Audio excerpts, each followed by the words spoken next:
முத்தழகுல இன்னைக்கு என்ன நடந்ததுன்னு பார்க்கலாம் வாங்க. முத்தழகுக்கு பெண் குழந்தை பிறந்துருது. ஆனா இந்த சைடு ரூம்ல இருந்து அஞ்சலி கதவை தட்டி தட்டி தட்டி டார்ச்சர் பண்ணி டாக்டர் இந்த சைடு வர வைக்கிறாங்க.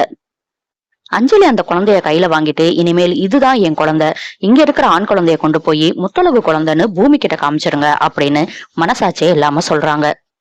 டாக்டரும் என்ன பண்ணுவாங்க, வேற வழியே இல்லாம குழந்தைய எடுத்துட்டு போய் முத்தழகு பக்கத்துல வைக்கிறாங்க. பூமி குழந்தைய கேட்டுட்டே இருக்காரு அப்படின்னு நர்ஸ் சொன்னோன்னு குழந்தைய தூக்கிட்டு போய் பூமி கிட்ட கொடுத்து, உங்களுக்கு ஆண் குழந்தை பிறந்திருக்கு அப்படின்னு சொல்றாங்க. பேச்சி அம்மா ஆண் குழந்தை அப்படின்னு கேட்டோன்னையே ஷாக் ஆயிடுறாங்க. பூமி அவங்க அம்மாவை பார்த்து குழந்தைய வாங்கிக்கோமா அப்படின்னு சொல்றாங்க. ஆனா குழந்தைய வாங்கிக்காமையே ரொம்ப தயங்கி நிக்கிறாங்க பேச்சி அம்மா.